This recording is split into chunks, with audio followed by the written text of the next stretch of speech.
नमस्कार सभी विद्यार्थियों का एक बार फिर से एग्री कोचिंग बाय विकास सर परिवार में स्वागत करता हूं। हम लोग रोज एग्रीकल्चर के बेहतरीन प्रश्नों के साथ मुलाकात करते हैं। जैसा कि आप लोगों को पता है, कृषि विज्ञान से संबंधित जितने भी एग्जाम होते हैं, चाहे कॉम्पिटिटिव एग्जाम हो, चाहे भर्ती परीक्षा, कृषि पर्यवेक्षक, ICR, BHU, AFO, IBPS, NABARD, agriculture TGT, PGT, जो भी इस तरीके के एग्जाम होते हैं, उनकी तैयारी से संबंधित प्रश्नों को रोजाना लेकर आते हैं। प्यारे विद्यार्थियों, जितने भी आप लोग हमारे चैनल से जुड़े हैं, सबका हम एग्री कोचिंग बाय विकास सर परिवार में स्वागत करते हैं। चलिए आज की क्लास शुरू की जाए। बहुत ही बेहतरीन एक से एक क्वेश्चनों को लाया गया है, जो कि परीक्षा की दृष्टि से काफ़ी मोस्ट और इम्पोर्टेंट साबित होंगे। तो इस वीडियो को शुरू से लेकर लास्ट तक जरूर देखिएगा। देखते हैं, 1 से लेकर 31 तक क्वेश्चन करा चुके हैं कृषि अर्थशास्त्र के। आज हैं 31 से लेके आगे क्वेश्चनों को कराएंगे। ठीक है, 70 तक क्वेश्चन कराएंगे, जो कि मोस्ट इंपॉर्टेंट क्वेश्चन रहेंगे। तो चलिए शुरू करते हैं। फर्स्ट क्वेश्चन हमारा कह रहा है FCI की स्थापना हुई थी। आपको बताना है FCI की स्थापना कब हुई थी। 1 जनवरी 1965 को, 10 जनवरी 1965 को, 5 जनवरी 1965 को, या 14 जनवरी 1965 को। तो इसका करेक्ट आंसर बताइए क्या हो सकता है। तो इसका करेक्ट आंसर हो जाएगा डी ऑप्शन, 14 जनवरी 1965 को FCI की स्थापना हुई थी। ठीक है, डी ऑप्शन राइट है। चलते हैं क्वेश्चन नंबर 32 पर। दोस्तों, एग्रीकल्चर इकोनॉमिक्स की क्लास ये सेकंड है। अगर फर्स्ट वीडियो आप लोग नहीं देखे हैं तो प्ले लिस्ट में जाकर देख सकते हैं। क्वेश्चन नंबर 32 आपकी स्क्रीन पर है। क्वेश्चन कह रहा है कृषि लागत मूल्य आयोग का गठन हुआ था। आपको बताना है CACP का गठन कब हुआ था। जनवरी 1961, जनवरी 1960, जनवरी 1963 या जनवरी 1965। तो इसका करेक्ट आंसर हो जाएगा यहाँ पर डी ऑप्शन, जनवरी 1965। चलते हैं क्वेश्चन नंबर 33 पर। क्वेश्चन नंबर 33 आपके स्क्रीन पर है। क्वेश्चन कह रहा है उपभोक्ता जो मूल्य चुकाता है एवं उत्पादक जो मूल्य प्राप्त होता है, उस अंतर को क्या कहा जाता है। विपणन लागत कहते हैं, आमदनी कहते हैं, कीमत विस्तार कहते हैं, या उपरोक्त में से कोई नहीं। बहुत ही अच्छा क्वेश्चन है। तो इसका आंसर आप लोग बताइए क्या हो सकता है। इसका करेक्ट आंसर हो जाएगा यहाँ पर कीमत विस्तार। ठीक है, बी ऑप्शन यहाँ पर राइट आंसर हो जाएगा। चलते हैं क्वेश्चन नंबर 34 पर। क्वेश्चन नंबर 34 आपके स्क्रीन पर है। निम्नलिखित में से कौन सा विकल्प बैंक की श्रेणी में नहीं आता है। IDBI, ICICI, SBI या LBS। इन चारों में से बताइए कौन सा बैंक की श्रेणी में नहीं आता है। तो इसका करेक्ट आंसर हो जाएगा LBS। ठीक है, ये बैंक की श्रेणी में नहीं आता। डी ऑप्शन यहाँ पर राइट है। चलते हैं क्वेश्चन नंबर 35 पर। क्वेश्चन नंबर 35 देखेंगे, निम्नलिखित में से कौन सा साख का 3R नहीं है। अदायगी, जोखिम वहन योग्यता, बकाया या प्रतिफल। तो इसका करेक्ट आंसर हो जाएगा यहाँ पर बकाया। सी ऑप्शन यहाँ पर राइट आंसर है। चलते हैं क्वेश्चन नंबर 36 पर। क्वेश्चन नंबर देखेंगे 36 नंबर क्वेश्चन कह रहा है भविष्यकालिक आय का वर्तमान मूल्य ज्ञात करने की विधि को क्या कहते हैं। बट्टाकरण कहते हैं, या स्थिर संगणनाकरण कहते हैं, या चक्रवृद्धिकरण कहते हैं, या उपरोक्त में से कोई नहीं। तो इसका करेक्ट आंसर क्या हो जाएगा आप लोग कमेंट के अंदर बताइएगा। तो इसको ठीक है, यहाँ पर ए ऑप्शन राइट आंसर हो जाएगा बट्टाकरण। ठीक है, बट्टाकरण विधि कहते हैं, याद रखेंगे। चलते हैं क्वेश्चन नंबर 37 पर। दोस्तों, यदि आप लोगों को एग्रीकल्चर के किसी भी एग्जाम में सिलेक्शन लेना है तो ईमानदारी के साथ चैनल को जरूर सब्सक्राइब करिए। यह आपका परिवार है जो कि सरकारी नौकरी की तरफ जरूर ले जाएगा। तो क्वेश्चन नंबर 37 आपकी स्क्रीन पर है, इसको ध्यानपूर्वक पढ़िए और आंसर दीजिए। निम्नलिखित में से कौन सी लागत अस्थायी लागत नहीं है। ठीक है, यहाँ पर पूछा है कौन सी लागत अस्थायी लागत नहीं है। तो आपको बताना है बीमा का खर्चा, समय के साथ मूल्य ह्रास, या स्थायी श्रमिकों का मजदूरी, या उर्वरकों की लागत। तो यहाँ पर उर्वरकों की लागत जो है ये क्या है, स्थायी लागत नहीं है। सी ऑप्शन यहाँ पर राइट आंसर हो जाएगा। चलते हैं क्वेश्चन नंबर 38 पर।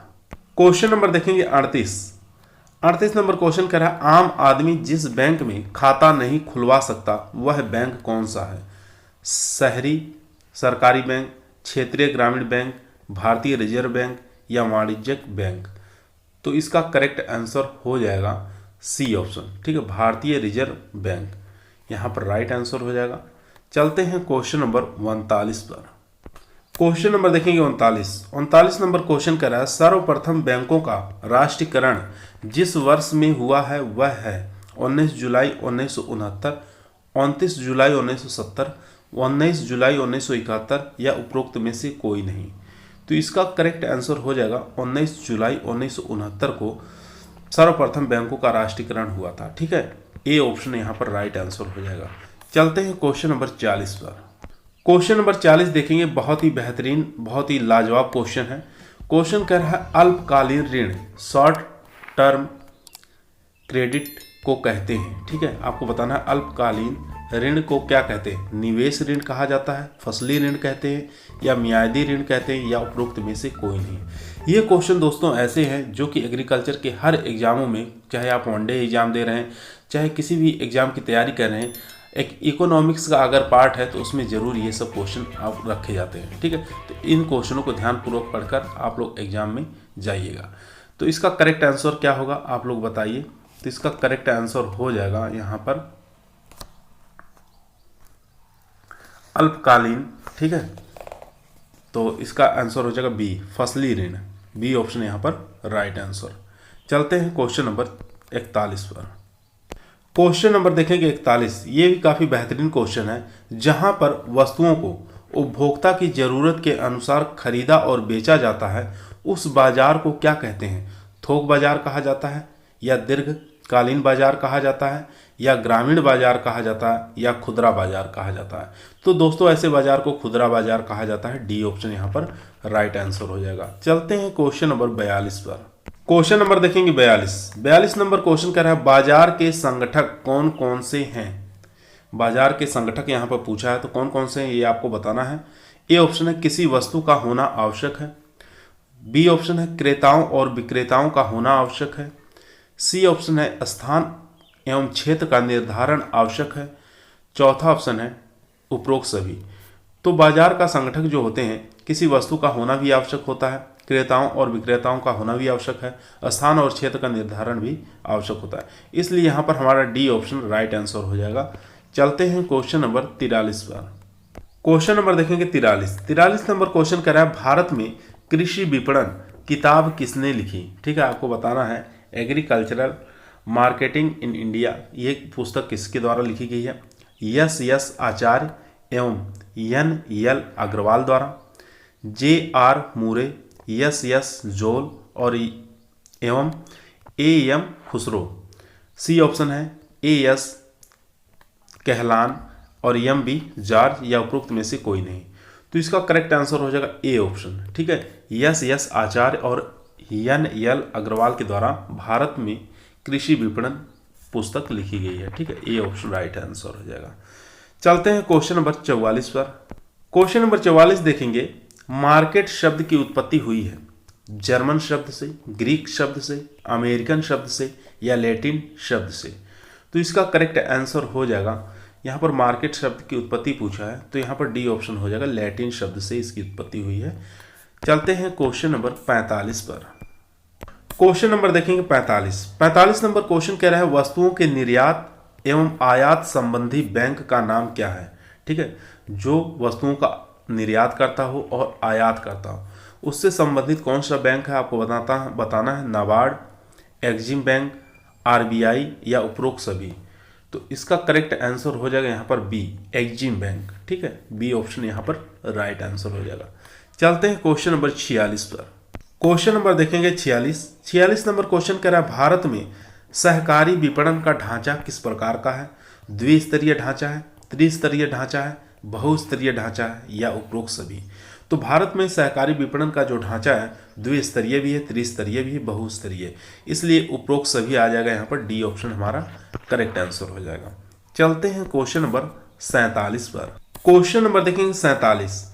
जब विकृत अधिशेष विक्रय अधिशेष से ज्यादा होता है तो उसे क्या कहते हैं। विक्रय अधिशेष, विकृत अधिशेष, या उत्पादक अधिशेष, या मजबूरन विक्रय। तो इसका करेक्ट आंसर हो जाएगा मजबूरन विक्रय। ठीक है, ये सब ऐसे क्वेश्चन हैं जो एग्जाम में बार बार पूछे जाते हैं, तो इन क्वेश्चनों को ध्यानपूर्वक पढ़ें। चलते हैं क्वेश्चन नंबर 48 पर। क्वेश्चन नंबर देखेंगे 48। इनमें से कौन सी विपणन प्रक्रिया एक समान वर्ग वाले विपणन प्रक्रिया से संबंधित नहीं है? यहाँ पर नहीं पूछा है, तो आंसर सोच समझ के बताइएगा। संवेष्टन, संग्रहण, ग्रेडिंग या बैंकिंग? तो इसका करेक्ट आंसर हो जाएगा यहाँ पर डी ऑप्शन, यानी कि बैंकिंग। डी ऑप्शन यहाँ पर राइट आंसर है। चलते हैं क्वेश्चन नंबर 49 पर। दोस्तों, यदि आप लोगों को एग्रीकल्चर के किसी भी एग्जाम में सिलेक्शन लेना है तो ईमानदारी के साथ चैनल को जरूर सब्सक्राइब करें। क्वेश्चन नंबर 49 आपकी स्क्रीन पर है, ध्यानपूर्वक पढ़िए और इसका आंसर दीजिए। भारत में सहकारिता आंदोलन कब शुरू हुआ? 1901 में, 1904 में, 1919 में, 1947 में? तो भारत में सहकारिता आंदोलन जब शुरू हुआ वो सन था 1904। तो बी ऑप्शन यहाँ पर राइट आंसर हो जाएगा। चलते हैं क्वेश्चन नंबर 50 पर। क्वेश्चन नंबर देखेंगे 50 नंबर क्वेश्चन कह रहा है, गेहूं की कटाई के पहले सरकार द्वारा घोषित मूल्य क्या कहलाता है? न्यूनतम समर्थन मूल्य कहलाता है, प्रोक्यूरमेंट प्राइस कहलाता है, लेवी मूल्य कहलाता है या स्टैच्यूरी प्राइस कहलाता है? तो इसका करेक्ट आंसर हो जाएगा यहाँ पर प्रोक्यूरमेंट प्राइस कहलाता है, यानी बी ऑप्शन यहाँ पर राइट आंसर हो जाएगा। ध्यानपूर्वक आंसर देंगे। कुछ लोग इसका आंसर न्यूनतम समर्थन मूल्य बता रहे होंगे, लेकिन इसका करेक्ट आंसर है बी ऑप्शन। चलते हैं क्वेश्चन नंबर 51 पर। क्वेश्चन नंबर देखेंगे 51। सहकारी साख अधिनियम कब लागू हुआ? 1901, 1904, 1912, 1947? तो इसका करेक्ट आंसर हो जाएगा 1904 में सहकारी साख अधिनियम लागू हुआ था। बी ऑप्शन यहाँ पर राइट आंसर हो जाएगा। चलते हैं क्वेश्चन नंबर 52। क्वेश्चन नंबर देखेंगे 52। भारत में सहकारिता आंदोलन के जनक कौन थे? नरसिंहमान, गोडकर, निकोलसन या मार्शल?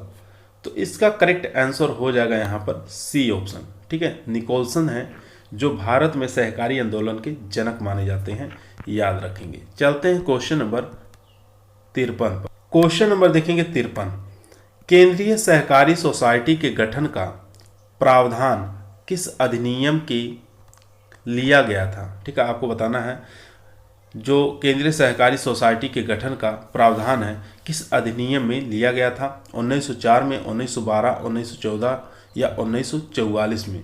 काफ़ी इंपॉर्टेंट क्वेश्चन है, तो इसको ध्यानपूर्वक पढ़िए और इसका आंसर दीजिए।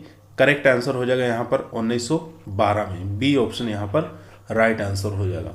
चलते हैं क्वेश्चन नंबर 54 पर। क्वेश्चन नंबर देखेंगे 54। राष्ट्रीय सहकारी विकास निगम NCDC अधिनियम का गठन कब हुआ था? 1904 में, 1912 में, 1944 में या 1962 में?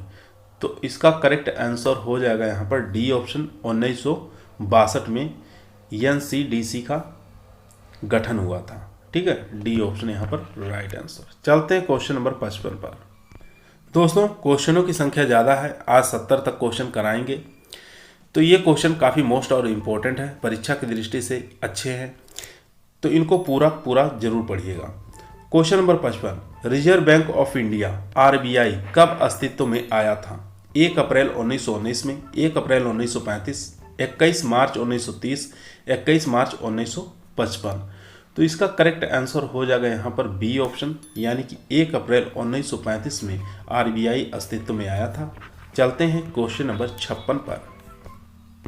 एक चीज़ और बता दें कि RBI का राष्ट्रीयकरण जो हुआ था वो कब हुआ था? याद रखेंगे आप लोग, 1 जनवरी 1949 को इसका राष्ट्रीयकरण हुआ था RBI का। इनके पहले गवर्नर जो थे O.A. स्मिथ थे। ठीक है, ये भी आपको याद रखेंगे, बहुत बार एग्जामों में आया हुआ है। O.A. स्मिथ प्रथम गवर्नर थे। क्वेश्चन नंबर 56 आपके स्क्रीन पर है। क्वेश्चन नंबर 56 कह रहा है इंपेरियल बैंक ऑफ इंडिया कब बना था? ठीक है, काफ़ी अच्छा क्वेश्चन है। 1921 में, 1935 में, 1955 में, 1969 को? तो इसका करेक्ट आंसर हो जाएगा यहाँ पर ए ऑप्शन, यानी कि 1921 को इंपीरियल बैंक ऑफ इंडिया बना था। चलते हैं क्वेश्चन नंबर 57। क्वेश्चन नंबर देखेंगे 57 नंबर क्वेश्चन कह रहा है अल्प अवधि ऋण कितने समय के लिए स्वीकृत किए जाते हैं? 1 सीजन, 1 वर्ष, 1.5 वर्ष या सभी के लिए? तो इसका करेक्ट आंसर हो जाएगा यहाँ पर सभी के लिए, यानी एक सीजन के लिए भी होता है, 1 वर्ष के लिए होता है, 1.5 वर्ष के लिए भी होता है। तो डी ऑप्शन यहाँ पर राइट आंसर हो जाएगा हमारा। चलते हैं क्वेश्चन नंबर 58 पर। क्वेश्चन नंबर देखेंगे 58। कौन से प्रकार के ऋण 5 से 30 वर्ष तक दिए जाते हैं? अल्प अवधि ऋण, मध्यम अवधि ऋण, दीर्घ अवधि ऋण या इनमें से कोई नहीं? काफ़ी अच्छा इंपॉर्टेंट क्वेश्चन है, तो इसका करेक्ट आंसर बताइए क्या हो सकता है। तो इसका करेक्ट आंसर हो जाएगा सी ऑप्शन, दीर्घ अवधि ऋण। सी ऑप्शन यहाँ पर राइट आंसर। चलते हैं क्वेश्चन नंबर 59 पर। क्वेश्चन नंबर देखेंगे 59। राज्य में अल्प या मध्यम अवधि के लिए राज्य स्तर पर कृषि ऋण स्वीकृत किए जाता है? केंद्रीय सरकारी बैंक द्वारा, राज्य सहकारी बैंक द्वारा, प्राथमिक सहकारी बैंक द्वारा या सभी द्वारा? तो इसका करेक्ट आंसर हो जाएगा राज्य सरकारी बैंक के द्वारा। ठीक है, बी ऑप्शन यहाँ पर राइट आंसर हो जाएगा। चलते हैं क्वेश्चन नंबर 60 पर। क्वेश्चन नंबर देखेंगे 60। काफ़ी अच्छा क्वेश्चन है। जिले स्तर पर अल्प और मध्यम अवधि कृषि सहकारी ऋण स्वीकृत किए जाते हैं किसके माध्यम से? अल्प और मध्यम अवधि कृषि सहकारी ऋण स्वीकृत किए जाते हैं, वो भी कहाँ पर? जिले स्तर पर। याद रखेंगे, अपेक्ष बैंक से, राज्य सहकारी बैंक से, केंद्रीय सहकारी बैंक से या प्राथमिक सहकारी बैंक से? काफ़ी अच्छा क्वेश्चन है, तो इसका करेक्ट आंसर बताइए क्या हो सकता है। तो इसका करेक्ट आंसर हो जाएगा सी ऑप्शन। ठीक है, केंद्रीय सहकारी बैंक से, केंद्रीय सहकारी बैंक से सी ऑप्शन यहाँ पर राइट आंसर हो जाएगा। चलते हैं क्वेश्चन नंबर 61 पर। क्वेश्चन नंबर 61 आपके स्क्रीन पर है। क्वेश्चन कह रहा है राज्य स्तर पर दीर्घ अवधि के सहकारी ऋण किस संस्था द्वारा प्रदान किए जाते हैं? राज्य सहकारी बैंक के द्वारा, केंद्रीय सहकारी बैंक के द्वारा, केंद्रीय भूमि विकास बैंक के द्वारा या प्राथमिक भूमि विकास बैंक के द्वारा? तो इसका आंसर जो हो जाएगा करेक्ट आंसर केंद्रीय भूमि विकास बैंक के द्वारा। सी ऑप्शन यहाँ पर राइट आंसर हो जाएगा। चलते हैं क्वेश्चन नंबर 62 पर। क्वेश्चन नंबर देखेंगे 62 नंबर क्वेश्चन कह रहा है तहसील एवं जिले स्तर पर दीर्घ अवधि का कृषि सहकारी ऋण स्वीकृत किया जाता है किसके द्वारा? प्राथमिक सहकारी बैंक के द्वारा, केंद्रीय सहकारी बैंक के द्वारा, प्राथमिक भूमि विकास बैंक के द्वारा या सभी के द्वारा? तो इसका करेक्ट आंसर हो जाएगा प्राथमिक भूमि विकास के द्वारा। सी ऑप्शन यहाँ पर दोस्तों राइट आंसर हो जाएगा। चलते हैं क्वेश्चन नंबर 63 पर। एक और बेहतरीन क्वेश्चन देखेंगे। क्वेश्चन कह रहा है पहला फसली ऋण कौन सी फसल पर दिया गया था? ठीक है, पहला फसली ऋण कौन सी फसल पर दिया गया था? धान, चाय, गेहूं, कपास? तो इसका करेक्ट आंसर हो जाएगा यहाँ पर कपास। ठीक है, कपास पर दिया गया था पहला फसली ऋण। चलते हैं क्वेश्चन नंबर 64 पर। क्वेश्चन नंबर देखेंगे 64। जिस दर पर शुद्ध वर्तमान मूल्य शून्य के बराबर होता है वह है लाभ लागत मूल्य, लाभ लागत अनुपात, प्रतिफल की आंतरिक दर या शुद्ध वर्तमान मूल्य? जिस दर पर शुद्ध वर्तमान मूल्य शून्य के बराबर होता है वह हो जाएगा प्रतिफल की आंतरिक दर। ठीक है, सी ऑप्शन यहाँ पर राइट आंसर हो जाएगा। चलते हैं क्वेश्चन नंबर 65 पर। क्वेश्चन नंबर देखेंगे 65 नंबर क्वेश्चन कह रहा है निम्नलिखित में से कौन सा प्रबंध का मुख्य कार्य है? आपको बताना है प्रबंध का मुख्य कार्य कौन सा है इसमें से? नियोजन या स्टीफिंग या संगठित करना या मूल्यांकन? तो प्रबंध का मुख्य कार्य जो होता है वो मूल्यांकन होता है। डी ऑप्शन यहाँ पर राइट आंसर हो जाएगा। याद रखेंगे दोस्तों, यदि आप लोगों को एग्रीकल्चर के किसी भी एग्जाम में सिलेक्शन लेना है तो ईमानदारी के साथ चैनल को जरूर सब्सक्राइब करें। अगर चैनल पर नए आए हैं तभी भी सब्सक्राइब करें। चलते हैं क्वेश्चन नंबर 66 पर। 66 नंबर क्वेश्चन आपके स्क्रीन पर है। कृषि व्यवसाय के साथ जुड़ा हुआ है उत्पादन संसाधनों से, कृषि वस्तुओं या सुविधाजनक सेवाएं या सभी? तो आपको बताना है कृषि व्यवसाय के साथ जुड़ा हुआ है। क्या जुड़ा हुआ है? तो ये सभी जुड़े हुए हैं। डी ऑप्शन यहाँ पर राइट आंसर हो जाएगा। ठीक है, याद रखेंगे। चलते हैं क्वेश्चन नंबर 67 पर। क्वेश्चन नंबर 67 देखेंगे, बहुत ही बेहतरीन क्वेश्चन है। क्वेश्चन कह रहा है ग्रामीण क्षेत्रों में लघु सीमांत किसानों, कृषि ग्रामीण एवं छोटे उद्यमी के ऋण एवं अन्य सुविधा लेने हेतु संस्था है। आपको बताना है ऐसी कौन सी संस्था है जो सीमांत किसानों और कृषि ग्रामीणों और छोटे उद्यमी जो लोग हैं उनको ऋण अगर प्रदान करना है, सुविधा प्रदान करना है, तो कौन सी संस्था इसमें भाग निभाती है? नाबार्ड, रीको, आरआरबी या एलडीबी। तो इसका करेक्ट आंसर हो जाएगा ये सी ऑप्शन, ठीक है, आरआरबी, यस, ये सी ऑप्शन यहाँ पर राइट आंसर हो जाएगा। चलते हैं क्वेश्चन नंबर 68 पर। क्वेश्चन नंबर देखेंगे 68। सन 1977 में क्षेत्रीय ग्रामीण बैंकों की कार्य दक्षता का मूल्यांकन करने हेतु किसके नेतृत्व में कमेटी बनाई गई थी? एम नरसिम्हा, शिवरमन या एल दांतेवाला या कोई नहीं? तो इसका करेक्ट आंसर हो जाएगा क्षेत्रीय ग्रामीण बैंकों की कार्य दक्षता का मूल्यांकन करने हेतु जो कमेटी बनाई गई थी एल दांतेवाला के नेतृत्व में बनाई गई थी। सी ऑप्शन यहाँ पर राइट आंसर हो जाएगा। चलते हैं क्वेश्चन नंबर 69। क्वेश्चन नंबर देखेंगे 69 नंबर क्वेश्चन कह रहा है निम्नलिखित में स्थायी लागत नकदी का उदाहरण नहीं है। यहाँ पर नहीं पूछा है, तो स्थायी लागत नकदी का उदाहरण नहीं पूछा है। देखते हैं ऑप्शन, ब्याज, भूमि कर या इंश्योरेंस प्रीमियम या प्रबंध लागत। तो इसमें से बताइए कौन सा करेक्ट आंसर हो जाएगा? तो इसका करेक्ट आंसर हो जाएगा प्रबंध लागत। ये जो है ये स्थायी लागत नकदी का उदाहरण नहीं है, तो डी ऑप्शन यहाँ पर राइट आंसर हो जाएगा। चलते हैं क्वेश्चन नंबर 70 जो कि आज का हमारा लास्ट क्वेश्चन रहेगा। क्वेश्चन नंबर 70 आपकी स्क्रीन पर है।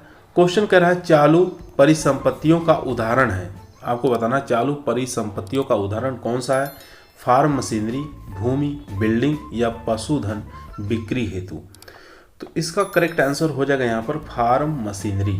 ये चालू परिसंपत्तियों का उदाहरण है, तो ए ऑप्शन यहाँ पर हमारा राइट आंसर हो जाएगा। आज की वीडियो यहीं समाप्त हुई। आप लोगों को कैसी लगी कमेंट के अंदर बताइएगा। कल फिर मुलाकात करते हैं एक नई वीडियो के साथ। तब तक सभी लोगों को धन्यवाद।